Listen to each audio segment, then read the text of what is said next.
यही है इनका काम करने का तरीका। आज बिश्नोई समाज में कितना अच्छी तरह से इनका मान सम्मान करता है, उसी बात से इनका है। तो मैं सम्मान के साथ आमंत्रित करता हूँ चौधरी कुलदीप जी बिश्नोई। बोलो गुरु जम्बेश्वर भगवान की। बहुत ही सम्मानित, बहुत ही आदरणीय, जिनका बहुत लंबा चौड़ा राजनीतिक अनुभव रहा, हरियाणा सरकार में पंचायत मंत्री श्री महिपाल ढांडा जी,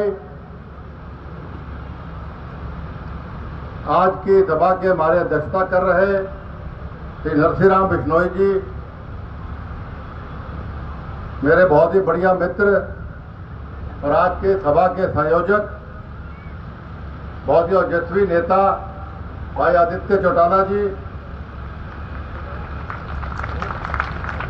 जिनका मुझ पर हमेशा आशीर्वाद रहा, समाज को जिन्होंने अपना बहुत बहुमूल्य समय दिया, समाज के विकास में जिनका बहुत अहम योगदान है, पूर्व विधायक श्री तहीराम जी, यहाँ पर उपस्थित पूर्व विधायक सरदार बलकौर सिंह जी, मेरे संघर्ष के साथी मेरे बड़े भाई रणधीर पनिहार जी,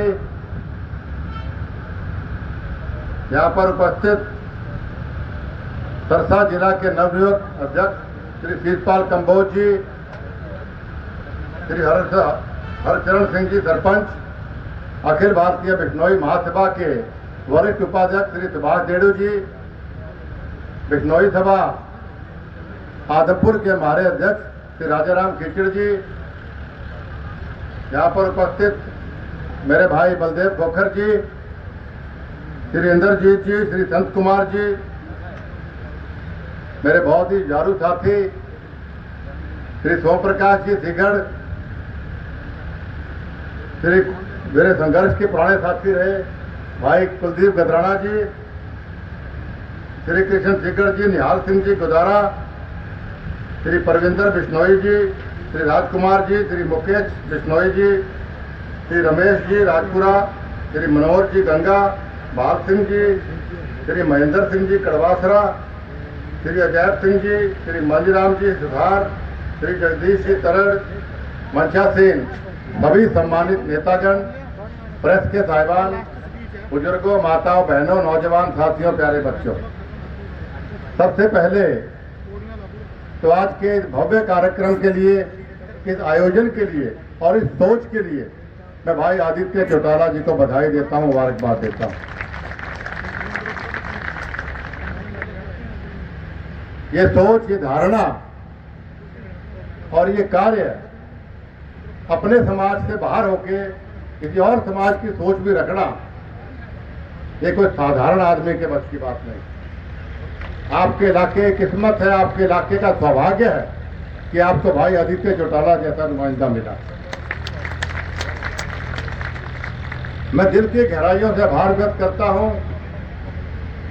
बहुत ही ओजस्वी नेता, बहुत ही जुझारू नेता श्री महिपाल ढांडा जी का, कि जो इतनी गर्मी में इतनी कीमती समय निकालकर कि मंत्री का एक एक मिनट कीमती होता है और इतनी दूर हमारे गंगा गांव में चल के आए हैं, इसका मैं अपनी ओर से, समाज की ओर से, गंगा गांव की ओर से दिल की गहराइयों से आभार व्यक्त करता हूं, धन्यवाद करता हूं। मुझे कागज पकड़ाया गया जिसने बताया कि यहाँ पे ये जो श्री गुरु जम्बेश्वर उत्कृष्टता केंद्र की स्थापना हो रही है, उसमें क्या क्या बनाया जाएगा। 4 मुख्य बिंदु बताए गए, चाहे वो प्रार्थना और ध्यान हाल है, चाहे योग केंद्र है, पुस्तकालय है या नित्यम सेवा केंद्र है। साथियों, ये साधारण चीजें नहीं, एक एक चीज से हमारी आने वाली पीढ़ियों को लाभ मिलने वाला है। इसको मैं ज्ञान केंद्र कहूं तो गलत नहीं होगा, इसलिए इसको सिर्फ एक बिल्डिंग समझ के हमें नहीं रहना। जब बिल्डिंग तैयार हो जाए इसका लाभ हमें लेना है, ताकि हमारी आने वाली पीढ़ियों के लिए, हमारे आने वाली नस्लों का उद्धार हो सके। यही सोच लेके चौधरी भजनलाल जी ने भी, जैसा अभी नरसिंह जी बता रहे थे, गुरु जम्बेश्वर यूनिवर्सिटी के नौजवानों को मैं बताना चाहता हूं कि गुरु जम्बेश्वर यूनिवर्सिटी की स्थापना स्वर्गीय युग पुरुष बिश्नोई रतन चौधरी भजनलाल जी ने की। चौधरी भजनलाल जी की सोच थी कि हमारा समाज जो पर्यावरण क्षेत्र में, जो उत्थान क्षेत्र में, तो जीव रक्षा के लिए जाना जाता है, वृक्षों की रक्षा के लिए जाना जाता है या ज्ञान के लिए जाना जाता है, उसका भी नाम हमारा आने वाली नस्लों तक पहुंचे, और जिसकी एक कड़ी आज हमारे को यहाँ देखने को मिल रही है।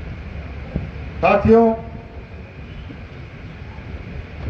मैं जहां जाता हूं, मैं एक बात अवश्य कहता हूं कि हमारे समाज में जो शिक्षा, जो ज्ञान गुरु जम्बेश्वर भगवान जी दे गए, उसको सिर्फ समाज तक सीमित मत रखिए। बहुत नौजवान इसको समझते, मैं सोशल मीडिया पे देखता हूं कि बिश्नोई हमारा ये सिर्फ बिश्नोइयों के लिए है, 29 नियम या बिश्नोइयों के उत्थान के लिए चीजें। गुरु जम्बेश्वर भगवान ने ये 29 नियम या ये ज्ञान की बातें, ये मानवता के कल्याण के लिए बनाई। इसको सिर्फ समाज तक सीमित मत रखो। ये ज्ञान केंद्र जैसे बना, ये ज्ञान केंद्र सिर्फ समाज के लिए नहीं है, ये सभी 36 बिरादरियों के लिए है। एक बात, एक कहानी मुझे इस पे याद आ गई। एक संत के 2 शिष्य थे, दोनों बहुत इंटेलिजेंट थे, दोनों बहुत लगनशील थे। तो एक बार गुरुजी ने उनको 2 बक्से पकड़ाए, छोटे छोटे, और उसके अंदर उन्होंने गेहूं डाल दी और कहा कि मैं अभी 1 साल के लिए मैं तीर्थ पे जा रहा हूं, तो इनको गेहूं को आप संभाल के रखना, ये खराब नहीं होने चाहिए। गुरुजी चले गए तो पहले शिष्य ने उस डब्बे को जिसमें अंदर गेहूं थी वो मंदिर में रखा और रोज 1 साल तक वो उसकी पूजा करते रहे भगवान के साथ साथ। उस गेहूं की गेहूं खराब नहीं होनी चाहिए। दूसरे शिष्य ने उस गेहूं के डब्बे से गेहूं निकाली और उसको बीजना शुरू कर दिया। उसका बढ़िया कई गुना मल्टीप्लाई हो गई। तो जब 1 साल के बाद गुरु आए, उन्होंने कहा, लाओ भाई मेरी वो गेहूं के डब्बे किधर है, कैसे क्या पोजीशन है उनकी। तो पहला शिष्य लाया, डब्बा खोला तो गेहूं सड़ चुकी थी, कीड़े पड़ चुके थे उसमें। और दूसरा शिष्य आया, वो कई बोरियां लेके आ गया साथ में।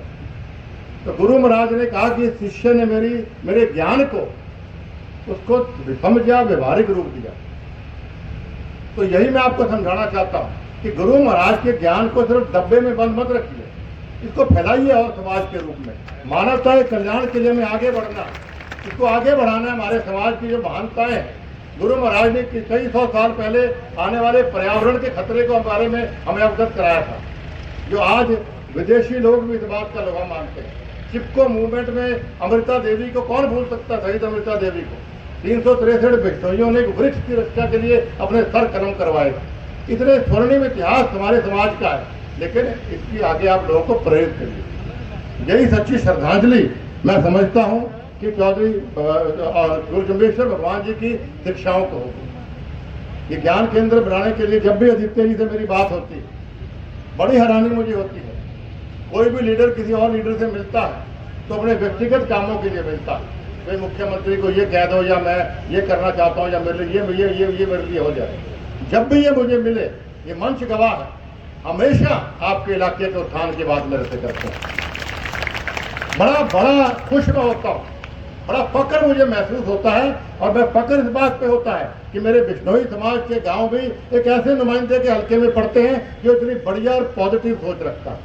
देखिए साथियों, जितनी मजबूती आप आने वाले समय में भाई आदित्य चौटाला को दोगे, उतनी मजबूती मैं समझता हूँ बिश्नोई समाज को और 36 बिरादरी के लोगों को मिलेगी। बाकी तो चुनाव नहीं है, चुनाव के बीच में आपके बीच में आऊंगा तो विस्तार से बताऊंगा। महिपाल ढांडा जी का के बारे में मेरे ख्याल से ये जो मंचा सिंह ज्यादा बता पाएंगे। साधारण कार्यकर्ता के रूप में इन्होंने भारतीय जनता पार्टी में कार्य शुरू किया। ये जो आप इनको देख रहे हो मिनिस्टर बन गए, ये कोई हेलीकॉप्टर से मिनिस्टर बन के नहीं आए। इन्होंने संघर्ष किया, अपना जीवन दिया है पार्टी के लिए, अपना जीवन समर्पित किया है लोगों के लिए। युवा मोर्चा के साधारण कार्यकर्ता से लेकर युवा मोर्चा के अध्यक्ष, फिर यह अलग अलग पदों पर रहकर पार्टी की सेवा की, तब जाकर यहाँ पर पहुंचे।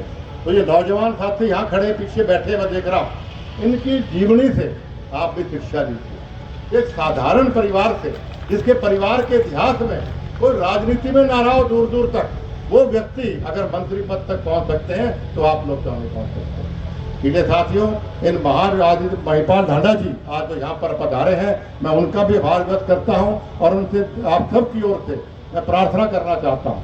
इस गांव ने, ये गांव बहुत संघर्षशील गांव है, बुद्धिजीवी लोग गांव, इसलिए इस गांव में माने कुछ ना कुछ लेके जाइए, ये आशीर्वाद है माना सूखा ना छोड़ दिया बिल्कुल। तो हमारा कानून 50 लाख मांगा, 1 करोड़ मांगा गांव खातर भाई,